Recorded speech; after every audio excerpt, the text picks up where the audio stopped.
Tutik ahli hukum pidana dari Fakultas Unair Surabaya, sengaja dihadirkan Jaksa Penuntut Umum dari Kejaksaan Tinggi Jatim, dalam perkara raibnya uang nasabah sebesar 5 miliar.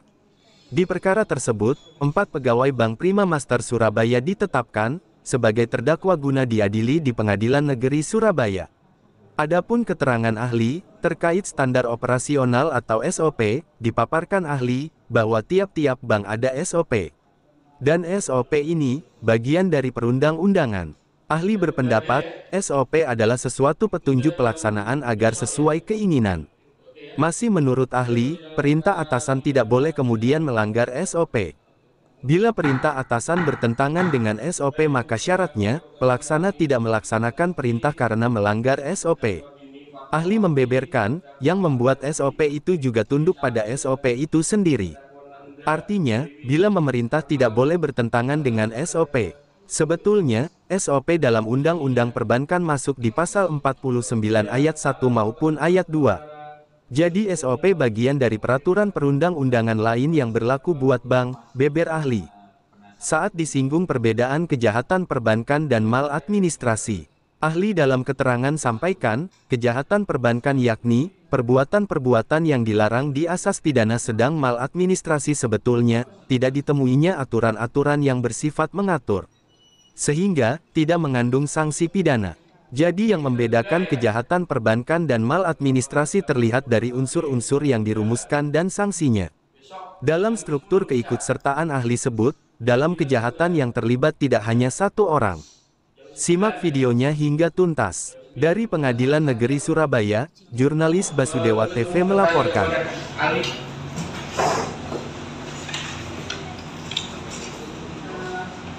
Poin-poinnya aja, Bre. Atau bisa ya? Mengenai apa? Perintah jabatan atau bagaimana lah ya? Saudara ahli ya. Saudara pernah diperiksa di Polda ya terkait perkara ini ya. Terus saya hanya ingin menanyakan aja, kalau di suatu bank itu yang membuat SOP siapa?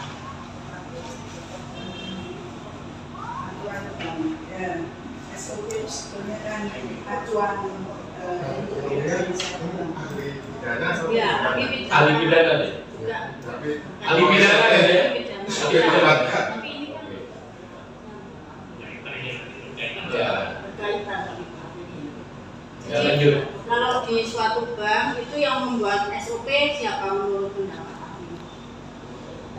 Kalau yang membuat SOP seperti tadi disampaikan ya, saya hanya tahu di kaitannya dengan pembenahan. Jawab aja. Ya, Itu yang membuat saya tidak tahu. tidak tahu. Tapi di tiap-tiap bank itu ada SOP-nya ya. Ada yang untuk CS itu SOP-nya ini, untuk teller ini, walaupun tidak secara terperinci ya. Kami tahu. Sekarang saya ingin menanyakan aja. Yang membuat SOP tentunya para petinggi bank. Ya. Terus sekarang bagaimana pendapat ahli apabila mereka pegawai bank ini melaksanakan perintah atasan yang melanggar SOP? SOP itu kan sesuatu petunjuk pelaksanaan yang harus sesuai dengan Sesuai dengan pidananya bagaimana? Ya, baik. Menurut saya, gitu ya, perintah atasan itu tidak boleh kemudian melanggar undang-undang. Nah, SOP itu sebetulnya bagian dari peraturan perundang-undangan yang berlaku untuk bank. Gitu. Sehingga menurut saya, apabila perintah atasan itu bertentangan dengan SOP, gitu ya, seharusnya si pelaksananya tidak melaksanakan perintah itu karena melanggar SOP.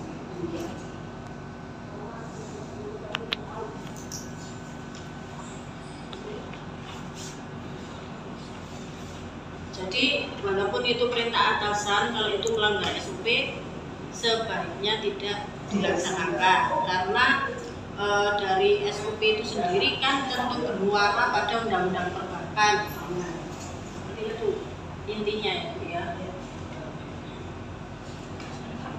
Iya. Nah, bicara SOP. SOP ini hampir semua instansi ataupun apa pasti ada SOP-nya ya. SOP ini dibuat oleh instansi itu sendiri. Bank ini dibuat bank. Yang pemerintah itu yang membuat SOP, yang pemerintah itu membuat SOP. Sehingga bagaimana menurut ahli? Apakah tadi kan sudah coba? Yang membuat SOP itu sebetulnya juga untuk pada SOP itu sendiri. Artinya, jadi kalau dia memerintahkan juga tidak boleh bertentangan dengan apa yang sudah digariskan.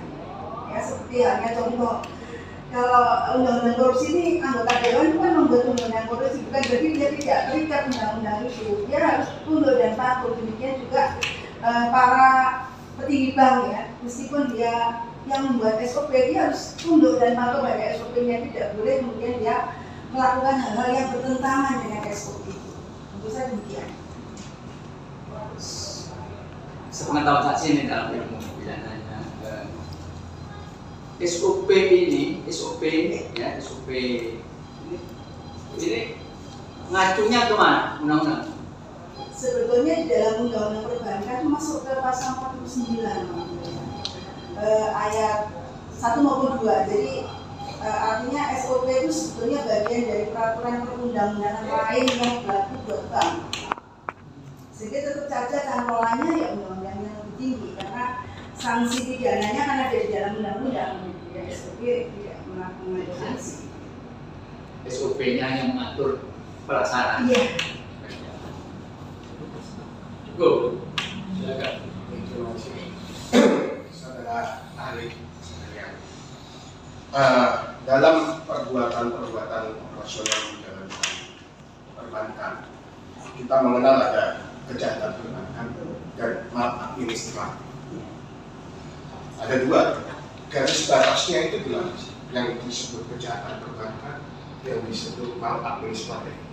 Baik, di dalam pengertian kejahatan bank itu sebetulnya kan bank itu bisa menjadi pelaku dan bank itu bisa menjadi korban, gitu ya. Tetapi kejahatan perbankan sendiri perbuatan-perbuatan yang dilarang ya dan diancam pidana berdasarkan undang-undang perbankan itu saja ya. Kemudian yang maladministrasi itu sebetulnya kan berkaitan dengan tidak dipenuhinya aturan-aturan yang bersifat mengatur gitu, sehingga dia tidak mengandung sanksi pidana gitu ya, karena itu ya sanksinya pasti administrasi karena dia melanggar ketentuan administrasi gitu. Misalnya yang membedakan kejahatan perbankan dengan maladministrasi adalah terletak pada unsur perbuatan yang dirumuskan dan sanksinya. Mungkin bisa spesifik diberi contoh lah. Kalau melanggar kejahatan perbankan itu pasti kalau kita berbicara dalam konteks hukum pidana, kejahatan itu selalu ada korban di situ, ada kerugian di situ. Dan kerugian itu kemudian ditentukan nilainya kalau dalam undang-undang itu dirumuskan perbuatan yang dilarang dan ditentukan sanksi pidananya. Nah, di dalam administrasi mungkin tidak seperti karena hukum pidana itu kan sebetulnya hukum istimewa gitu ya. Kalau maladministrasi kan pelanggaran administrasi ya, kemungkinan tidak sampai menimbulkan kerugian gitu ya. Kerugiannya mungkin kalau maladministrasi ya dipenuhinya secara administrasi, karena kalau pembentuk undang-undang kalau itu pelanggaran administrasi, misalnya pelanggaran peraturan OJK gitu, pasti yang menetapkan sanksinya ya OJK gitu. Tapi kalau kejahatan karena itu berkaitan dengan sistem peradilan pidana, maka dia harus melalui suatu proses hukum yang namanya sistem peradilan pidana gitu. Bicara tentang kejahatan perbankan dan teori pembuktian. Jadi bahwa tadi rumusan ahli tadi sudah menerangkan salah satu bentuknya adalah kerugian korban. Tentu jaksa harus dalam persidangan itu harus membuktikan beban pembuktian kan. Apabila kerugian yang dimaksud itu justru ditimbulkan atas perbuatan si yang mengaku korban ini, apakah itu bisa diklaim sebagai sebuah perbuatan kejahatan? Karena ada campur tangan, ada andil perbuatan si korban sendiri menimbulkan kerugian pada dirinya secara materi. kalau menurut pendapat saya pribadi tidak ada ya orang yang berpura-pura menjadi korban gitu ya. Kalau korban itu ya secara real gitu ya, kan tidak mungkin. Saya sulit untuk menggambarkan seseorang yang tidak menjadi korban kemudian berpura-pura menjadi korban ataupun bagaimana. Kerugian itu kan nyata dan real gitu ya. Saya seorang deposan gitu ya. Kalau saya bayangkannya memang deposan. Begitu kalau saya mau mencairkan uang saya, pada saat saya mau menempatkan uang saya di bank, saya meyakini nanti jatuh temponya 26 ini bulan apa? Maret 26 Februari. Pada saat saya ke bank, saya tidak tahu sebelumnya mau diapakan di bank, tapi saya harus dapat uang itu kan. Kalau kemudian saya tidak mendapatkan seperti yang diperjanjikan di sertifikat deposito, nah saya ingin diberikan. Menurut saya demikian. Jadi kerugian seperti apa kalau saya membayangkan saya seorang deposan gitu, atau saya berikan dengan berhubungan transaksi dengan bank, misalnya demikian. Jadi saya sulit untuk menggambarkan campur tangan korban itu buat saya dalam hukum pidana ini seperti apa, itu saya susah untuk menggambarkan, karena menurut saya korban itu jelas orang yang dirugikan, orang yang menderita kerugian secara material ataupun imaterial gitu ya, orang yang tidak mendapatkan haknya, itu korban. Nah, kalau itu kan bergantung pada pembuktian di persidangan. Saya kan tanya dengan ilustrasi demikian. Oke.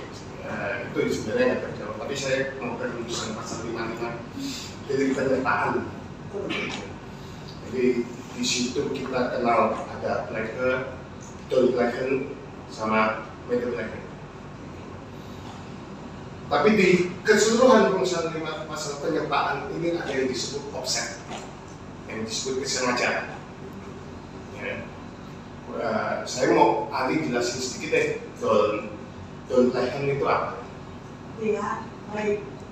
Di dalam konstruksi penyertaan, ya, pelakunya menjadi satu. Penyertaan itu di dalam suatu kejahatan itu karena yang terlibat bukan hanya satu orang, maka kemudian berulang pasal 55. Dalam bahasa Indonesia saja saya jelaskan siapa yang disebut sebagai pelaku gitu ya. Mereka yang melakukan, jadi bersama-sama tujuannya itu mewujudkan suatu kejahatan. Kemudian mereka yang turut serta melakukan. Turut serta itu berarti bersama-sama, karena ada 4 dalam pasal 5. Kemudian ada orang yang menyuruh melakukan, dan ini dirugikan yang saudara maksud. Ya, menyuruh melakukan itu berarti di situ ada posisi orang yang menyuruh dan orang yang melakukan, tetapi yang menyuruh itu punya dapat bertanggung jawab, yang disuruh ini tidak bertanggung jawab gitu. Dan yang berikutnya adalah penganjuran. Ya, penganjuran itu kan orang yang memerintahkan, jadi orang yang ya dia penganjur itu tidak melakukan, orang lain yang melakukan, tapi memerintahkan tuh yang diperintahkan tidak bertanggung jawab. Nah itu konstruksi menganjurkan. Jadi yang satu ada aktor realnya, yang satu ada aktor intelektualnya gitu. Itu di dalam pasal 55, dan satunya sebetulnya pembantuan karena itu masuk di dalam masuk di dalam penyertaan dan pasal di bab itu gitu.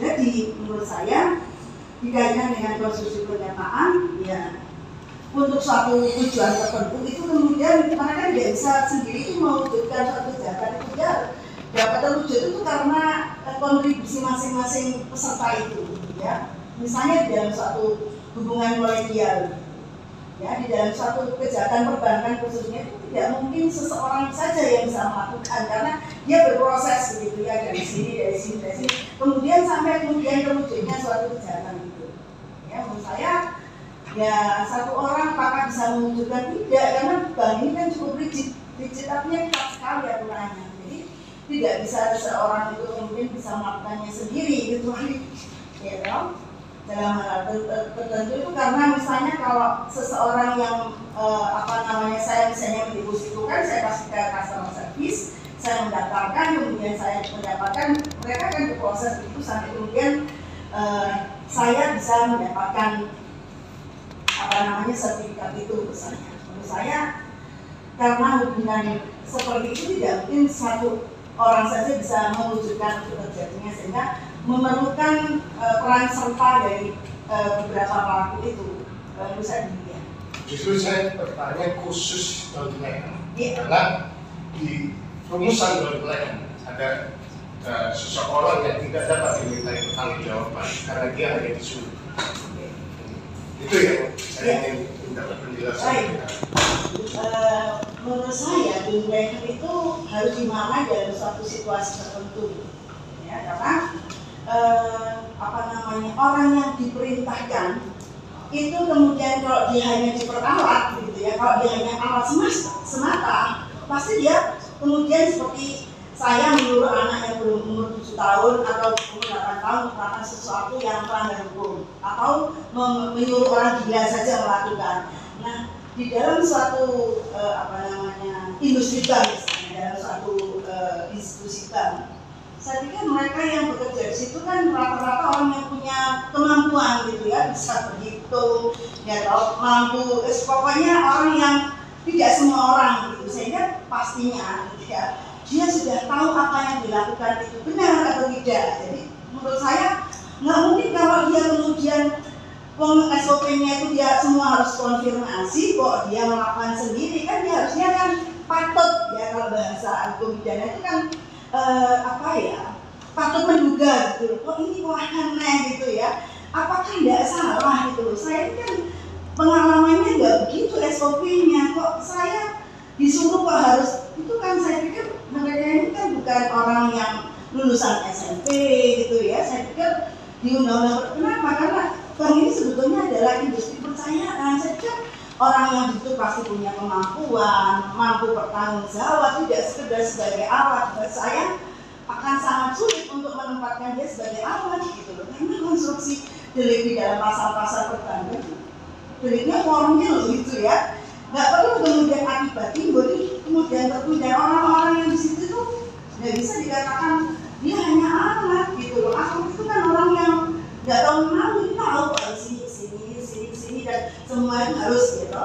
Harusnya kalau dia meyakini bahwa nggak sesuai SOP, mohon maaf ya, lebih baik saya tidak jadi pegawai bank daripada saya di penjara, kan begitu ya. Ini menurut pemahaman saya, karena di dalam suatu pekerjaan itu kan pilihan begitu ya. Kalau kemudian saya disuruh menilai apakah si pegawai bank itu diposisikan, kecuali cleaning service gitu ya, yang menuju tanda tangan atau menahu gitu ya, itu lain gitu ya menurut saya ya. Karena menurut saya pemahaman pelaku itu harus bukan hanya sekedar dia diperalat, tapi dipaham nggak gitu ya, SOP-nya dia tahu kok gitu ya, kecuali dia nggak baca SOP dan dia bukan pekerja yang baru diterima saja. Itu orang-orang yang di situ punya kualifikasi. Jadi menurut saya agak sulit kalau kemudian harus diususkan sebagai dunplekan gitu ya, dunplekan gitu ya, jadi orang-orang yang sebagai alat gitu bahasa hukum.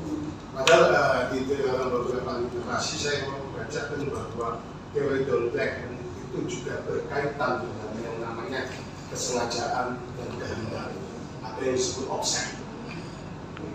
Berbagai literasi ditambahkan ada itu karakteristik itu.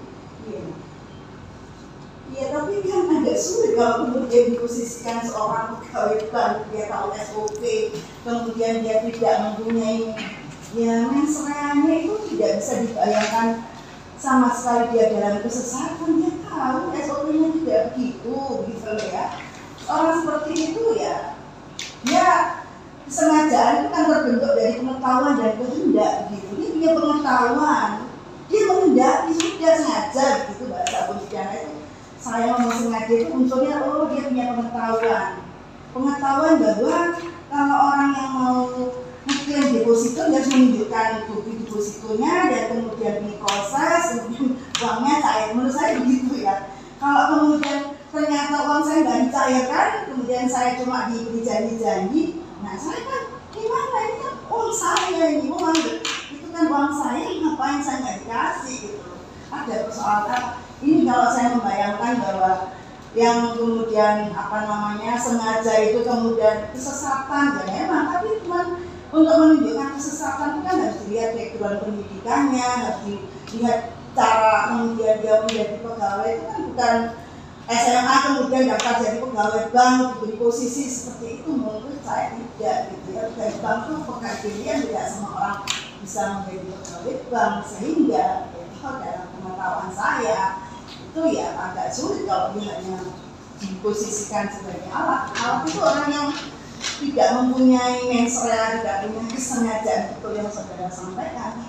Apakah kemudian cocok gitu ya, unsur itu kemudian bisa memenuhi gitu. Kalau pegawai bank itu orang yang pokoknya nurut, dimana dipecat, gak ada pegawai bank, sakit, tidak seperti itu gitu ya. Jadi ini pemahaman ini saya ya, Jadi secara umum saya bilang pegawai bank ya harus memiliki pengetahuan apa kehendak nasabahnya. Ya, pengetahuan dalam dirinya dia bahwa kalau dia bekerja bank dia itu satu dari SOP gitu ya, dia harus memenuhi itu karena itu undang-undang buat dia gitu. Supaya apa? Supaya kemudian dia tidak akhirnya diperalat oleh orang lain. Tapi kalau kemudian dia tahu kemudian dia mau, ya sudah kan begitu ya. Kalau kemudian dia mau diperalat ya kemudian dianggap itu ada konsekuensi gitu. Kalau bank mau saja disuruh kemana-mana gitu ya, kemudian dia sendiri akhirnya terjerumus, akan kemudian dikatakan bahwa dia hanya alat saja gitu ya. Kenapa dia mau jadi alat kan gitu ya. Ini karena buat saya pegawai bank ini ya unik sih, spesifik dan orang yang punya kemampuan di situ ya. Jadi agak sulit kalau kemudian hanya diposisikan sebagai alat gitu ya, seorang cleaning service gitu yang kerja di bank gitu ya, suruh tanda tangan gitu ya, suruh memasukkan tanda tangannya gitu ya, tolong tanda tangan nama orang lain misalnya ya, itu baru dia alat gitu, karena dia nggak punya pengetahuan gitu ya, dan nggak punya kehendak sama sekali gitu ya. Barangkali demikian gitu. Memang tidak bisa digeneralisir, itu kan harus kalau pidana itu salah case by case gitu melihatnya ya, kasus-kasus. Barangkali demikian. Saudara, saya berkonfirmasi. Saudara, apa benar saya sebagai pemilik uang bank, kemudian saya ditelepon oleh salah satu ya kenalan atau apa, bahwa kenalan saya itu bro, saya juga uang dan sebagainya. Oke, saya sebagai orang yang punya data dan saya ingin transfer dana saya ke kenalan saya tadi. Saya menggunakan bank, ya Pak, sebagai lembaga yang berkompeten untuk melakukan sebuah alur keuangan. Bahwa saya memohon kepada pihak bank untuk mentransfer dana saya, bahwa ini ditransfer ke rekan saya ini. Kemudian dari pihak bank ini mentransfer sesuai dengan keinginan saya sebagai pemilik dana. Apakah yang saya lakukan sebagai pemilik dana itu adalah sesuatu yang dibenarkan dengan saya memohon transfer kepada bank? Kalau seperti itu kan menurut saya ya, karena saya juga suka transfer kan gitu ya, itu kan jelas kan tercatat, apalagi sistemnya ya dok. Jadi saya mau tuh sebelum kemudian saya masukkan password saya, itu pasti kemudian kan saya lihat itu yang mau saya kirim siapa gitu ya. Kalau menggunakan jasa bank itu kan tidak perlu saya harus ke bank, tapi saya punya sistem dengan bank itu saya bisa mentransfer kemanapun saya mau kan gitu ya. Karena hanya diperlukan saya punya internet banking gitu, saya memasukkan password, saya memasukkan nomor rekening misalnya teman saya yang saya kirimi, kemudian saya pastikan sesuai dengan nomornya dan kemudian sesuai saya masukkan password saya gitu ya, sudah terkirim. Artinya ya sesuatu yang wajar di dalam dunia perbankan gitu ya. Tolong saya dikirimi, nanti saya ada keperluan mendadak ya saya kirim, itu kan hubungan biasa gitu ya. Artinya saya meyakini bahwa teman saya pasti akan mengembalikan sesuai dengan yang dia janjikan gitu ya.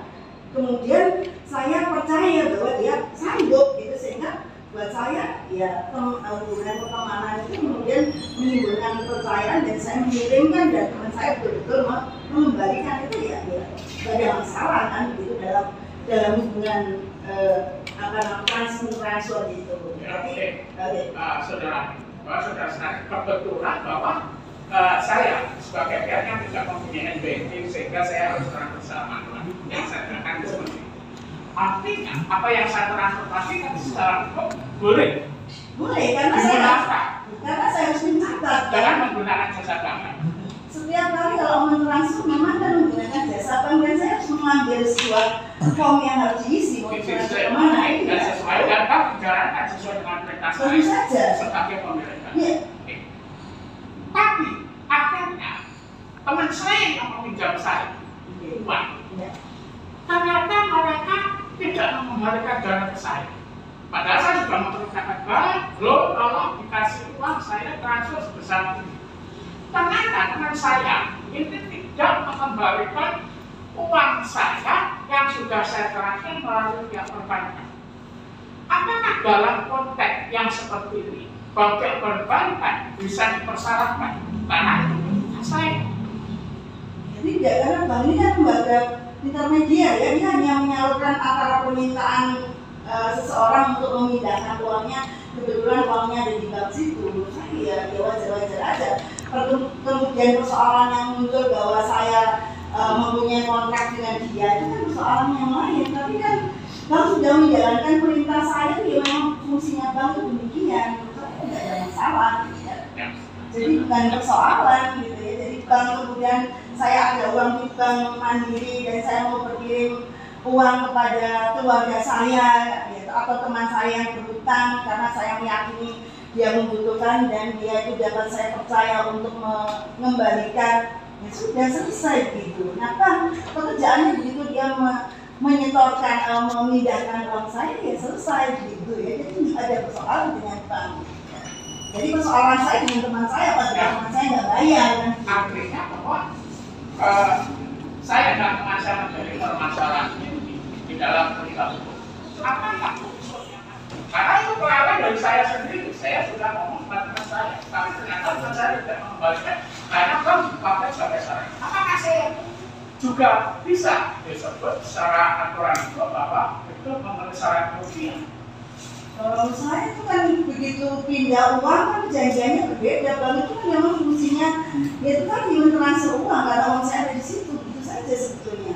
Bank ya bukan pihak yang bertanggung jawab karena saya sudah memberitakan untuk memindahkan uang saya selesai gitu. Persoalan saya ya dengan saya aja kalau dia nggak bayar, jadi persoalan di utang piutang atau apalah investasi dan sebagainya. Buat saya nggak ada yang salah dengan yang dilakukan bank kalau memenuhi permintaan karena dia memang lembaga intermediar ya yang sebagai ya kalau itu ya memang media untuk memindahkan ya untuk menerima simpangan dan memberikan pinjaman itu seperti itu fungsinya gitu ya. Nggak ada yang masalah misalnya ya. Jadi secara unsur perbankan bahwa yang kamu tidak bisa dipersalahkan dalam istilah ini kan? Ibu dari perbankan dan bukan saya kan dalam hal dia bukan dari perbankan untuk ibu. Secara pidana.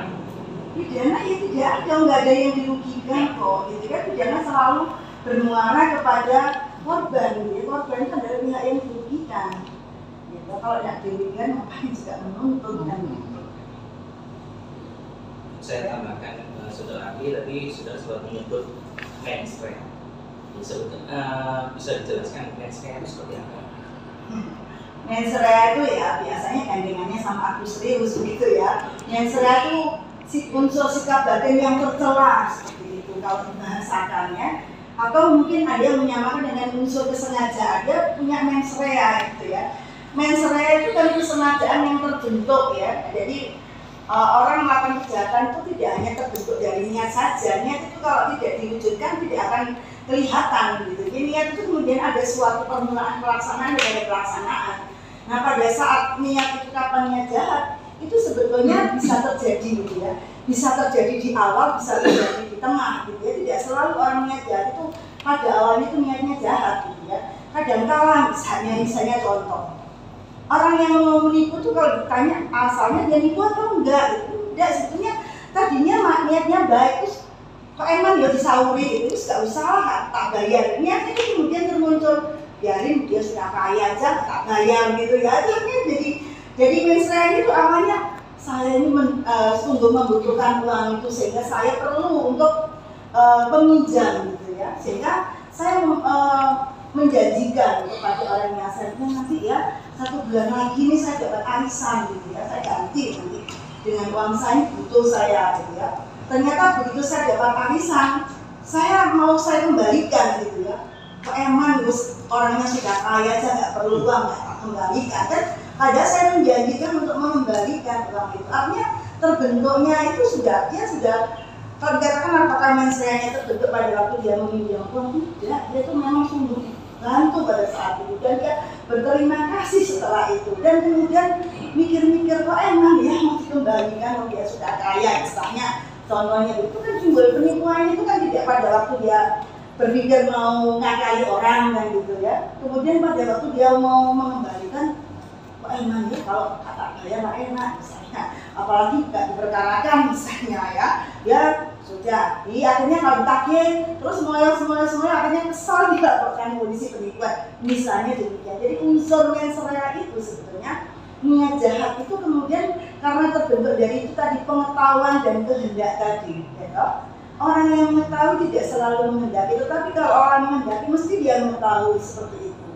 Jadi selalu kita bayangkan mensrea itu ya mesti ada unsur tindak pidananya dulu, kemudian baru mensreanya kemudian gitu ya. Jadi apa bisa bersama-sama karena dalam konstruksi delik di buku 2 itu kemudian bisa melekat di situ gitu ya, barang siapa dengan sengaja melawan hukum seperti itu dalam penipuan, tetapi dalam pencurian nggak perlu barang siapa mengambil, kenapa sengajanya itu pada mengambil itu sudah masuk di situ unsurnya. Kemudian dengan maksud untuk memiliki sendiri setelah melawan hukum, itu namanya subjektif komponen elemen niat jahat untuk memiliki itu yang kemudian oleh hukum dikatakan mensreanya itu letaknya di situ gitu. Jadi kalau saya mengambil barang orang lain tidak serta-merta saya miliki sendiri, mau saya kembalikan kan saya tidak punya unsur niat jahat untuk memiliki secara melawan hukum seperti itu. Tidak perlu mengambil itu pasti konstruksi yang sengaja, seperti hanya ya kalau yang saya katakan mensrea itu seperti apa ya seperti itu adanya. Jadi kalau saya jelaskan di dalam pembelajaran saya. Baik, misalnya seperti ini, ada seorang sahabat bank, ya. Dia terbiasa bertransaksi di bank. Pada saat dia transaksi di bank, dia tahu prosedurnya dia harus ke teller. Tapi nasabah ini dia nggak ke teller. Dia datanglah ke salah satu oknum bank, sebutlah oknum bank. Kemudian di satu sisi dia menyatakan ini untuk ditransfer. Di satu sisi dia minta untuk dituliskan data terima ini untuk dimasukkan di dalam rekeningnya, dalam pindah buku di rekeningnya. Jadi ada dua perintah yang berbeda dari satu nasabah. Menurut Adi seperti apa? Ya kembali ke SOP-nya tadi ya. Ini seingat saya berhubungan dengan bank. Kalau saya harus ke customer service, meskipun saya di bagian apa ya penerima itu kan ada di bagian. Saya potong ya. Dihubungkan dengan mensrea. Mensrea. Iya. Artinya ini kemudian munculnya pelanggaran itu karena tidak dipenuhinya SOP itu sebetulnya, sehingga kemudian adanya korban gitu ya. Artinya siapapun itu tunduk, baik itu dia nasabah, baik itu pegawai bank, karyawan petingginya yang membuat SOP, semua harus patuh. Kalau kemudian dia harus melalui sebuah teller, dia harus memasukkan uang di situ, ya harus dilalui, ya silakan ke sana nanti dicatat gitu ya.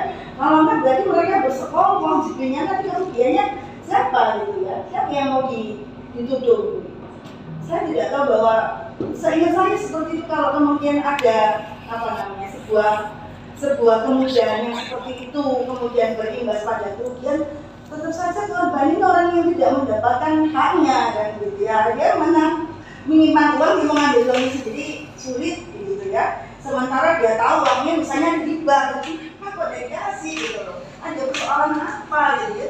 Tinggal aja dikasih aja, uangnya jelas, perintahnya jelas gitu ya. Kalau saya sih bank itu sebetulnya institusi yang sangat sangat rigid, sangat menghargai kepercayaan, sampai kalau ada apapun itu dia pernah di-blow up, kasus-kasus itu ditutup supaya apa? Tidak terjadi ras ini.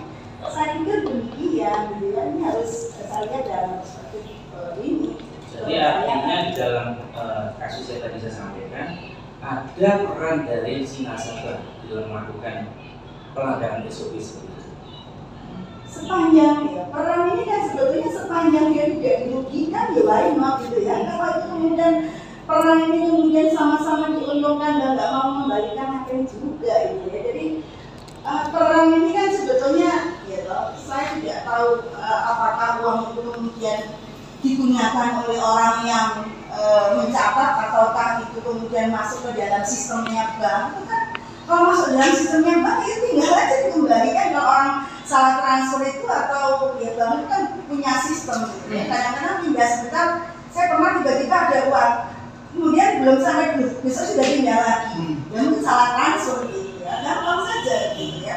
Kecuali kalau kemudian salah transfer oleh si orang yang kemasukan kok digunakan, ya salah bukan uangnya kok gitu ya, kan harus menduga bahwa saya nggak pernah ya toh, karena menggunakan uang bukan miliknya kan sama juga menggunakan seperti itu gitu ya. Buat saya apa itu pidana itu seperti itu, gimana orang ini kan ya sepanjang mereka sama-sama diuntungkan, ya nggak ada korban, ya saya mungkin ada kebiasaan di kamar tertentu begitu ya. Tapi kalau kemudian ada korban karena juga ternyata malah mengabaikan suatu SOP, ya harus dipertanyakan gitu ya, uangnya itu sebetulnya kemana, itu kelihatan kan. Bank itu loh, apalagi kalau saya bicara menelusuri sejak bank, PPATK itu tahu sampai kemana, itu juga tahu sampai lapisan ke-8 itu tahu gitu, uang itu kemudian di mana, untuk apa, siapa yang menerima gitu ya. Ini dalam rezim anti pencucian uang itu tidak sulit sekali untuk menelusuri jejak uang gitu ya, apalagi itu jelas gitu ya. Buat saya kemudian setoran itu sepanjang tidak ada kerugian, ya why not gitu. Kalau ada kerugian ya harus dipulihkan kerugian, karena pemidana itu gitu untuk pemulihan itu ya bisa kemudian beraspek sanksi pidana. Apabila kemudian tidak diselesaikan secara RJ maunya udahlah ya, ini karena kekeliruan mungkin bank bersedia mengganti, sudah selesai sebetulnya kan. Sesederhana itu menurut saya gitu ya, karena kalau uang jelas kemudian tinggal memindahin aja kalau memang salah transfer gitu ya. Kalau siapa yang menggunakan dia memenuhi, sudah selesai gimana. Tapi karena kemudian korban ini tidak mendapatkan hak-haknya, keadilannya diabaikan ya, saya pikir ya bisa saja itu ya, dengan kerugian material gitu ya. Menurut saya demikian. Iya, terima kasih Bu Dokter ya. Ada waktu juga ini. Duduk dulu. Oke. Ya. Jadi keterangannya pendapatnya sudah selesai. Bagaimana para pendapat tentang pendapatnya ya tidak tahu ya. Jadi tidak usah ditanggapi gitu kan ya. Anggap aja kan. Ini kan hanya mengenai keterangan atau pendapat menurut KHI. Ya, baik. Terima kasih Bu Dokter ya. Oke, boleh, silakan. Sudah.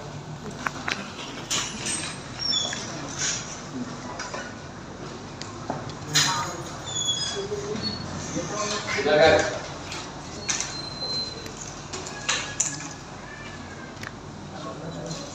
Oke, kita masih sidang besok ya. Ya.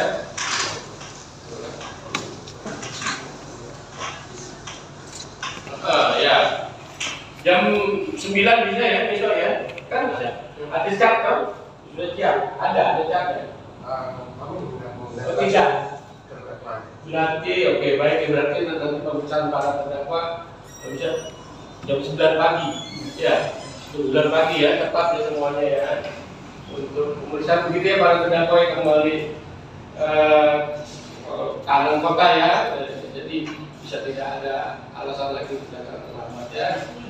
Waktu hadir yaitu hari Selasa tanggal 13 ya untuk pemeriksaan para terdakwa jam Selasa 13 Februari jam 9 pagi ya. Begitu sidang selesai ya.